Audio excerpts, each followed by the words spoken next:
decrease the dopamine level. What are the drugs which will increase the dopamine levels? And those drugs are used for treatment of Parkinson's. Okay, so we have studied that anti-Parkinsonism drugs such as levodopa, carbidopa. What else? MAO inhibitors. Then what is the other group? COMT inhibitors, catechol-beta transferase inhibitors. All those drugs which can increase the levels of dopamine are used in Parkinsonism. So antipsychotic drugs that decrease the dopamine levels. What else they do? What are the other group of drugs which we have talked about? Serotonin levels.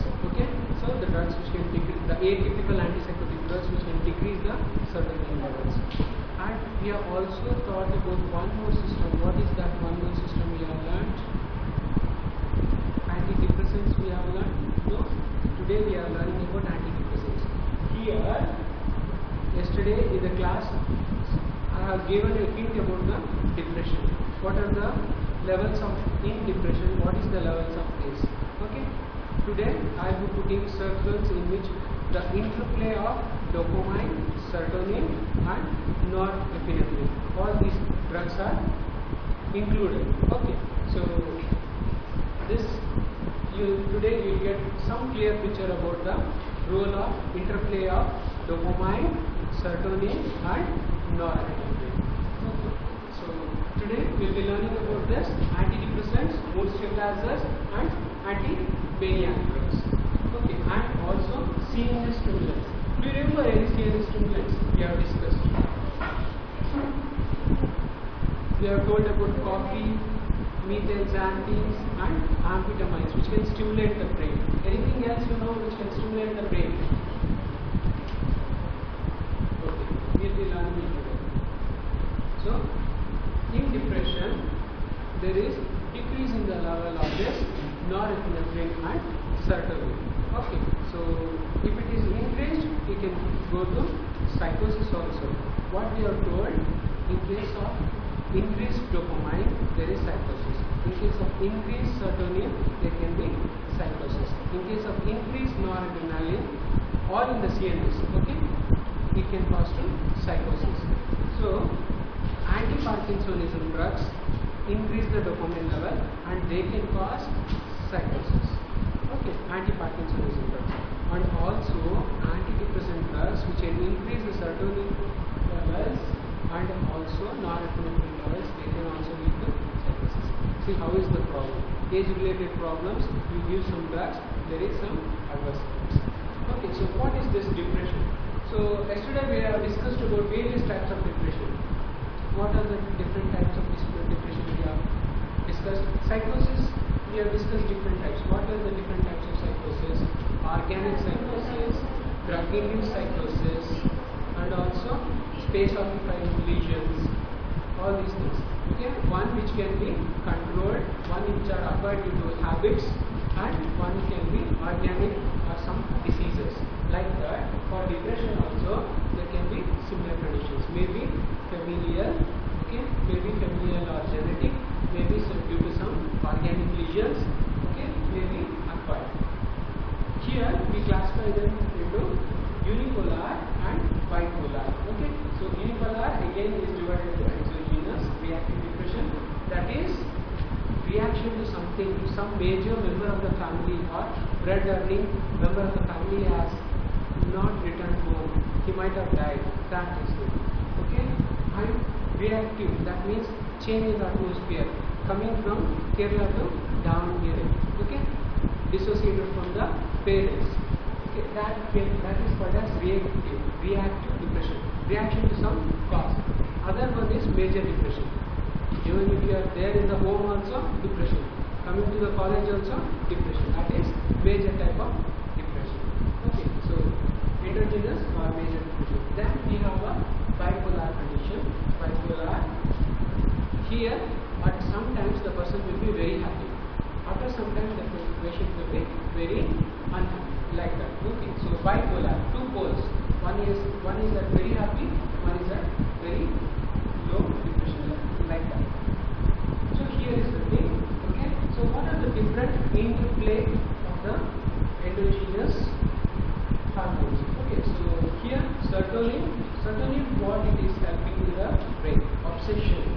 means to get something. Okay, today you want to eat dairy milk chocolate. Okay, that is one obsession. You need to have it. Otherwise, you will not do any other work. That is obsession. Then compulsion, memory. Okay, all this is enhanced by serotonin. If it is at very high levels, it can lead to psychosis. If it is at low level, it can lead to depression. So dopamine we have discussed about the psychosis, schizophrenia, high levels, schizophrenia, low levels, Parkinsonism. Okay, so reward and motivation. It is also involved in reward and motivation. Dopamine gets secreted within the body when there is motivation. Okay, someone is motivating you to read, someone is rewarding you, you get some prize for everything. There, dopamine is released. Okay, so even without that, even without anything, if you give dopamine injection, that reward feeling will be there. Okay, so that's it. Then norepinephrine is involved in alertness, concentration, and energy for doing the work. Okay, norepinephrine is involved in all these things. But you need to remember all these interplay for something. If there is anxiety, it is the interplay of norepinephrine and serotonin. If there is mood and cognitive function is impaired, we told yesterday there are positive symptoms in psychosis. It is early stage. Negative symptoms is there cognition is affected. That is later stage. It is difficult to bring back the patient from that stage. So we need to give the treatment for lifelong treatment. Okay. So negative symptoms, cognition is impaired. What we describe, what are the examples we give for cognition? Suppose the person is not able to think what is happening to him. Even though some person is beating him, he is not responding. Even though person is going up to the top floor and walking at the edge, he is unaware of what is going to happen. That is cognitive perception of that person is impaired. Okay, so he may not be able to find who is standing with them, whether he is a friend or an enemy, he is not able to understand. Okay, even if you throw the person in the cage containing tiger, the person will be cool. He will not be knowing what is happening. You might have seen the WhatsApp video where the person has jumped into the cage of this tiger. And one more recently, the event was there. An electric train was there. On that, a person has climbed and touched that electric wire. Suddenly, he was converted into ashes.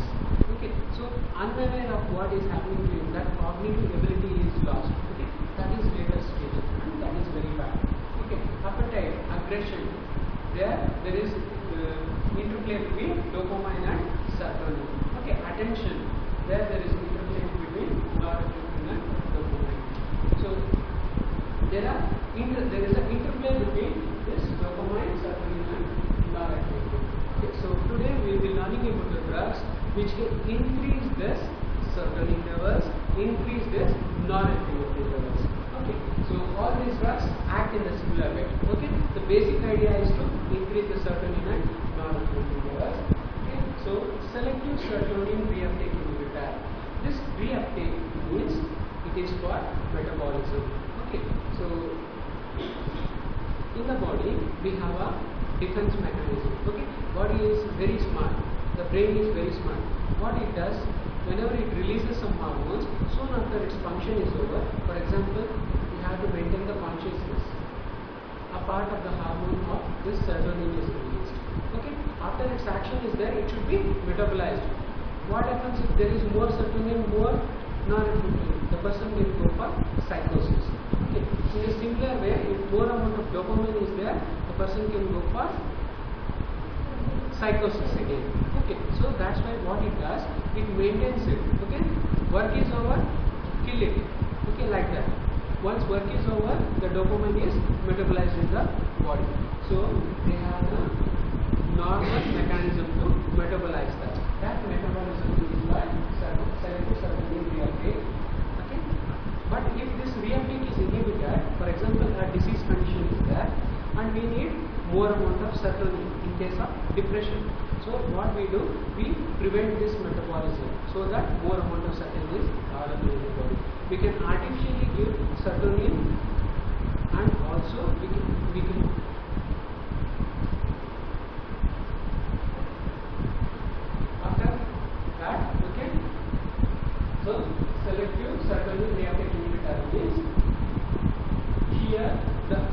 the body some serotonin is produced, and this serotonin is prevented from metabolism so that the serotonin level will increase. Okay, so that is the drugs here are sertraline, fluoxetine, paroxetine, citalopram and escitalopram. Okay, then one is serotonin metabolism is prevented. Next we have SNRIs. This is SSRI, then SNRI, selective serotonin norepinephrine reuptake inhibitor. Okay, Duloxetine, Desvenlafaxine and Milnacipran. You need to remember, venlafaxine is the drug. Okay, venlafaxine and desvenlafaxine, they are metabolites. These are the drugs which have multiple action. They can increase the serotonin levels, they can increase the epinephrine levels, and also they can increase the dopamine levels. Okay, all the three action is there for venlafaxine. Then we have tricyclic antidepressants. Okay, TCAs. TCAs have both bimodal action.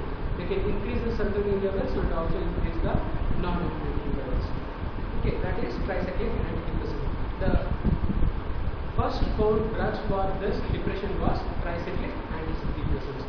But later what happened, they found that these tricyclic antidepressants have a lot of side effects. That's why now they are shifted to these two drugs. So the most commonly given drugs nowadays for depression is fluoxetine, citalopram and escitalopram. Okay, these three are the most commonly given drugs. Okay, then we have this tricyclic antidepressants, that is amitriptyline, norepinephrine, imipramine and desvenlafaxine. So antidepressants, we have this MAO inhibitors. Yesterday in the previous class we have discussed about anti-Parkinsonism drugs. So anti-Parkinsonism drugs included this? Yes. Okay, MAO inhibitors were there. MAO inhibitors, what they do? They increase the dopamine levels in the CNS. Okay, so these are energy, moclobemide and transferrin. Transferrin is the drug which is inhibiting both MAO A and MAO B inhibitor.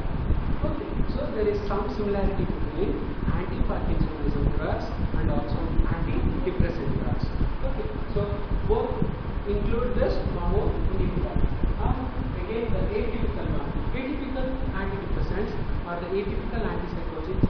What you remember the term atypical? These are the newer drugs.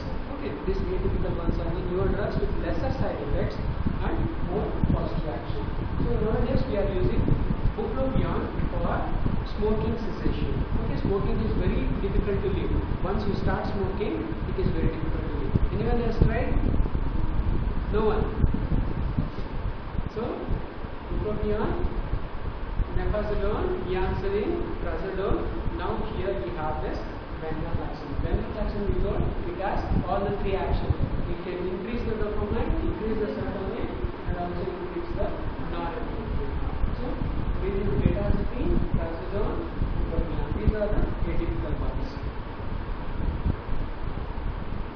So coming to the mechanism of action of the tricyclic antidepressants.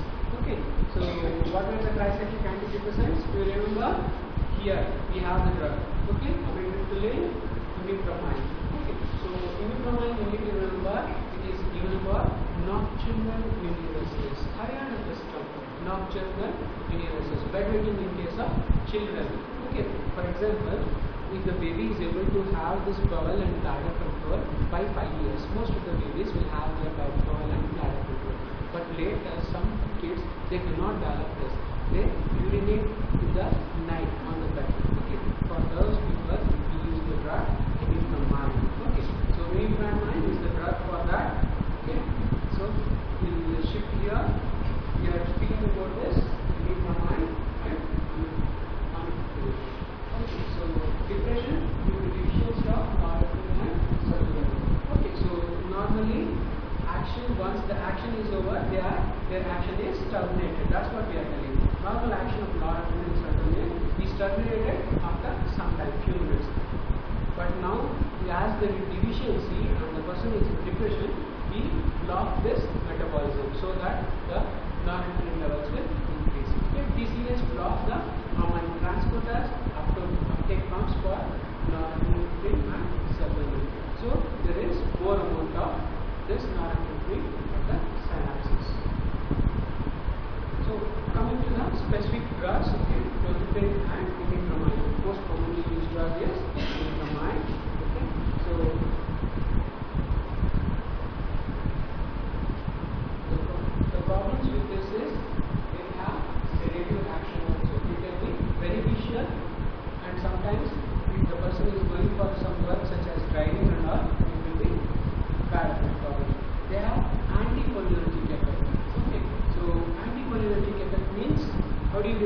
anticholinergic effects. Anticholinergic drug immunity remover is starts with A, atropine. So how do you remove the atropine effects? What we have told? Mad as hatters, blind as bat, dry as bone, red as beet. Okay, so mad as hatters, blind as bat, dry as bone, red as beet. Okay, if it is given an optimal dosage, all these side effects may not be seen, but when the dose is increased or when the drugs have side effects such as imipramine, they can have this drug. So you can find out what is the adverse effect there. Okay, you can find out that this adverse effect may be due to the anticholinergic effect of this drug. Okay, so these are tricyclics. Okay, tricyclic antidepressants, amitriptyline and clomipramine. So amitriptyline is a potent sedative action, but they can have weight gain. Okay, so what happens? The psychotic person will be there. The person may not be eating optimally, but due to the use of this drug amitriptyline, the body weight may increase. Okay, that can add to the somewhat depression to the patient. Okay, so anticholinergic effect we discussed it. Okay, so clomipramine again said to be the best for obsessional symptoms. Have you heard of this kleptomania? So what happens? The person goes to market. Even though person is very rich also, he goes to market or bazaars, big bazaars or the shops, try to steal the things from the shops. Okay, that is called as kleptomania. Okay, the person knows that it is wrong to steal from that shop or steal from that market, but still steals and keeps in the pocket or in the bag. That we call it as kleptomania, and we call it as obsessive compulsive disorders. It is one of the obsessive compulsive disorders. So there are some people who tries to wash their hands again and again. Okay, there are some people who tries to move with their buttons again and again. That is obsessive compulsive disorder. So now in this class, some people have the habit of keeping their fingers in their hand. Even when they know that this is wrong, they try to keep it. That is one of the obsessive compulsive disorder. So try to remove the finger from your mouth. Okay, what are the side effects of this TCAs? TCAs are the tricyclic antidepressants. That's why nowadays we are avoiding this TCAs and we are using the newer generation SNRIs and SSRIs. Okay, so side effects with this are antimuscarinic effect, that is atropine-like side effects, then postural hypotension, tachycardia, arrhythmia, weight gain, jittery feeling and sexual dysfunction. All these side effects were there in the first generation antidepressant drugs, that is tricyclic antidepressants. Nowadays we are not using them. Coming to the SSRIs, that is selective serotonin reuptake inhibitor, Duloxetine. Okay, Duloxetine is the drug we remember. Okay, the first choice of drug is LRT. Okay, the first choice of drug is heart disease. First choice of drug is there is suicidal inhibition. Don't think it is a drug given for aging or the drug given for heart disease. It is the drug for depression. In case the person is also having this other comorbidity conditions. If the patient is having heart disease, person will be depressed. Okay, I may die tomorrow. I have so many things to do, like that. Okay, the person may go for depression if the person has heart disease. There, in such cases, we can go for this drug SSRIs. Okay, so it is the first choice if there is suicidal tendencies. But the thing is, these are newer drugs and are relatively more effective. The side effects are like TCA, they reduce with time. That means after some time the side effects will decrease. Okay, gut problems will be there, anorexia, nausea, vomiting, all these things will be there. So yesterday we discussed that for psychotic drugs to take action, how long it is needed. Even though we start the drug today, it may take minimum of 3 to 4 weeks for its action. It it is same for the drugs of antidepressants also. The minimum period they will take is 3 to 4 weeks for better action. Okay. Because they are acting on the central nervous system where there is storage recycle. Even though if you inhibit the metabolism or even though you inhibit the release and all, it will take longer time for its action. So initially we need to sedate the patient by using the drugs such as diazepam, clonazepam, all these sort of drugs. Okay. Later they take the action. Okay. So citalopram, fluoxetine, these are the commonly used drugs. Okay. So side effects you will remember: skin side effects with fluoxetine, gut side effects with fluoxetine, sedation with paroxetine, and certainly it can cause diarrhea. So coming to the next group of drugs, that is SNRIs. Okay, Duloxetine, Desvenlafaxine, and Milnacipran. Okay, so they inhibit the norepinephrine uptake, but can also inhibit the serotonin to some extent. Okay, so venlafaxine is the drug here, potent inhibitor of serotonin reuptake. Okay, so they have the dopamine reuptake. That is the additive point with venlafaxine. Okay, so the side effects such as like tricyclic antidepressant or atropine-like side effects. Here we do not have that. Okay, SNRIs are having lesser side effects of muscarinic and adrenergic or histamine receptors. Okay, for example, we told opioid drugs can release histamine and cause side effects. Okay, so such side effects will not be there with this SNRIs. So MAO inhibitors. So we have learned about this MAO inhibitors in anti-Parkinsonism class. Okay, clorgeline, saligeline, trimethoprim, these are the main MAO inhibitors. MAO means monoamino oxidase inhibitors. They inhibit the metabolism of catecholamines in the central nervous system. Okay, once they are inhibited, their levels are increased. The more amount of dopamine is needed for this Parkinsonism, and more amount of serotonin is needed for this depression. So moclopramide, only MAO A inhibitor, they have special place in anxiety disorders. So coming to the atypical antidepressants. Atypical antidepressants are better because they are having lesser side effects, maybe in the form of weight gain or in the form of sedation and all. Okay, they are better.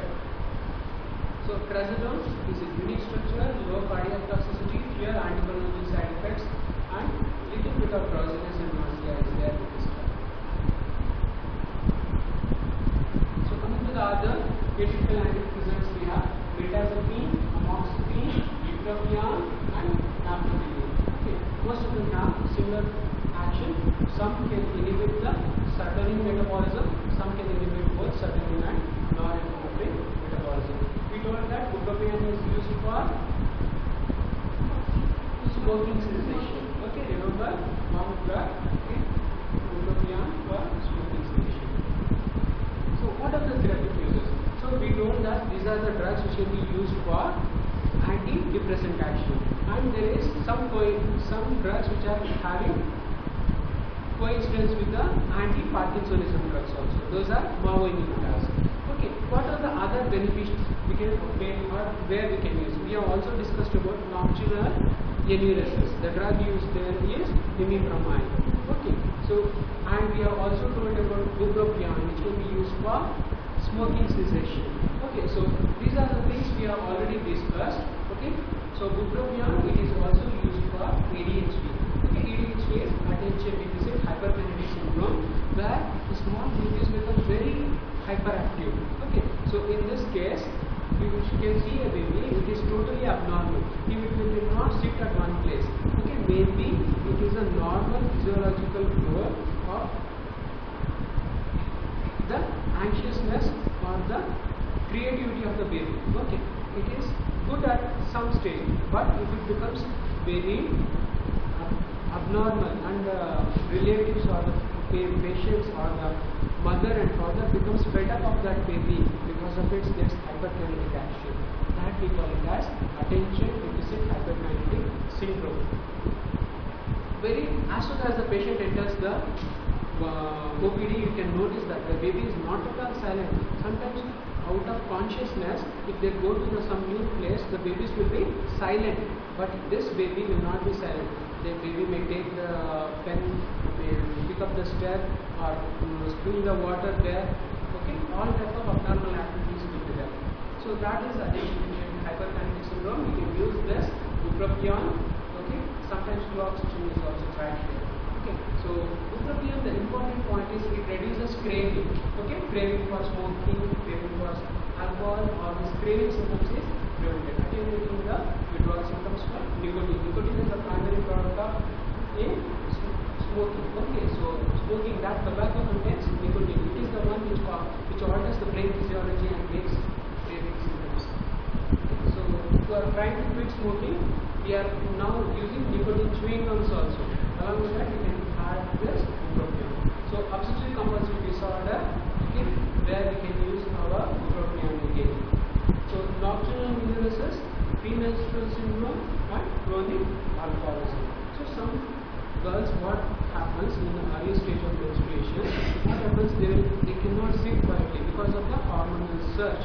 Okay, there is hormonal surge of estrogen. This hormonal surge causes irritability and unable to sit at one place. That we call it as premenstrual syndrome, because this is due to the excessive estrogen. So that in case of chronic alcoholism also, there is craving that can be by bupropion. So coming to the next thing, that is mood disorder. Before that, I need you people to repeat the drugs. Okay, we'll shift to the next drugs. We'll start from last bench.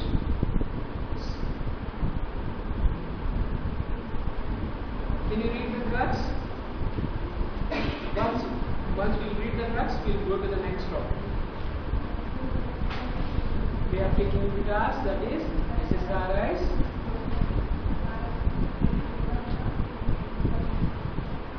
Okay. Next.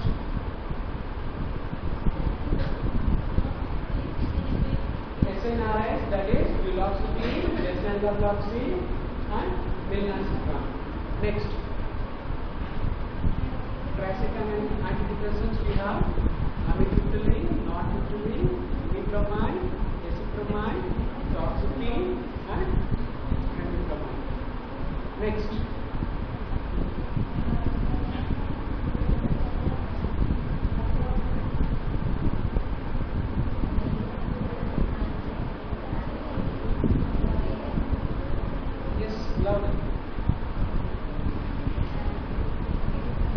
Atypical antidepressants, bupropion, methadone, Milnacipran, Trazodone, Desvenlafaxine, and metazine. Okay, so nowadays they are trying this